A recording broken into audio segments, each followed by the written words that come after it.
Ancapso, e nós vamos falar agora de uma matéria que está quente, hein? Saiu agora a informação no Oeste que a decisão de Alexandre de Moraes não repercutiu bem nos bastidores do STF. É lógico que não, é o que eu falei para vocês, os outros ministros estão todos com medo, ninguém quer embarcar na Magnitsky junto, todo mundo viu que foi uma sacanagem do Alexandre de Moraes jogar todo mundo para ter que decidir nesse caso, né? Ou seja, é aquilo que eu falei no outro vídeo. Tudo bem que ele não vai referendar essa decisão na primeira turma, mas a defesa do Bolsonaro vai recorrer, isso vai ter que ser julgado na primeira turma, isso vai forçar os ministros a escolherem um lado.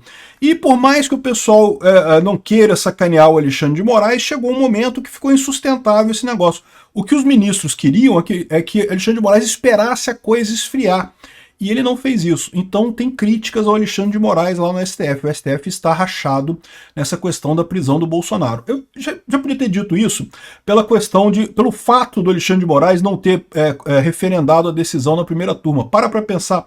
Ele sempre fez isso, sempre referendou na primeira turma, porque era uma maneira dele dizer que, tá vendo? Eu não estou tomando decisões sozinho de forma absurda. Estou sendo referendado pelos meus pares aqui, todo mundo está me acompanhando e coisa e tal. Dessa vez ele não passou nem pela PGR e nem pela primeira turma. Só há uma explicação para ele ter feito isso.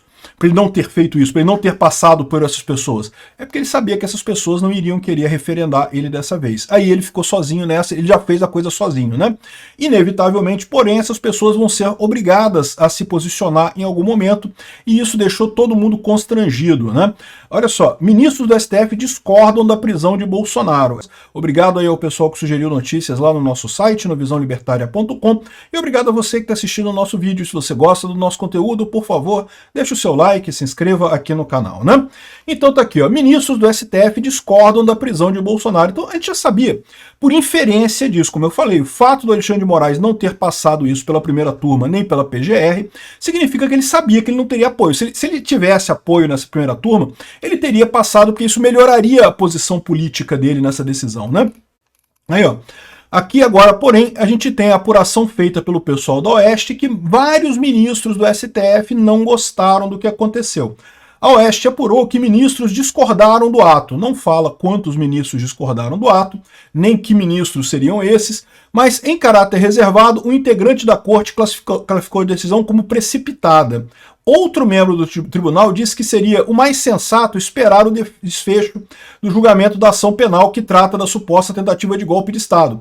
É aquilo que eu falei para vocês. Essa é a visão de todo mundo. O Alexandre de Moraes queria terminar o processo, condenar Bolsonaro e só então pedir a prisão dele lá no final das contas, que ele estaria o mais embasado possível. Teria sido votado na primeira turma, teria sido votado em grau de recurso no plenário, e aí pronto, ninguém poderia dizer que não foi condenado, estava o nome de todo mundo nessa história junto. Por que ele quis adiantar, e ainda adiantar com base numa coisa que não tem lógica nenhuma? Ah, porque o Eduardo Bolsonaro ligou para ele. Aliás, foram 3 ligações, né? Foi do Carlos Bolsonaro, desculpa, do Flávio Bolsonaro, do Eduardo Bolsonaro, da Michele Bolsonaro e teve do Nicolas. 4 ligações para o Bolsonaro durante as manifestações, né?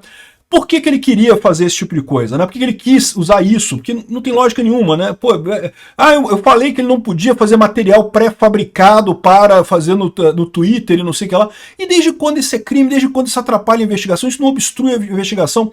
Uma mensagem colocada no Twitter não obstrui nenhuma investigação em lugar nenhum, né? Então fica patente que ele prendeu o Bolsonaro e prendeu por um motivo absolutamente fútil, absolutamente sem nenhuma razão de ser.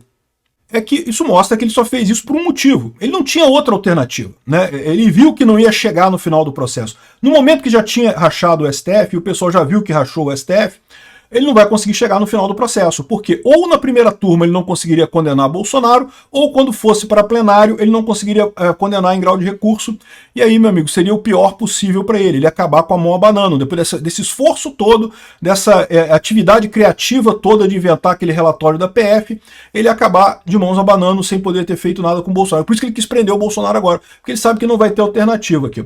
De acordo com mais um juiz, então pelo menos eles falaram com 3 juízes aqui, o ato de Moraes acirra os ânimos da política, sobretudo depois das sanções dos Estados Unidos. Embora publicamente a corte tenha adotado um discurso de altivez perante os Estados Unidos, nos bastidores, ministros manifestam receio com relação ao patrimônio no exterior e também a respeito de seus familiares, que podem ser alvos de punição. é aquilo que eu falei para vocês. Já há algum tempo, o pessoal já percebeu que o Alexandre de Moraes está num beco sem saída. Ele não tem saída, ele não tem para onde ir.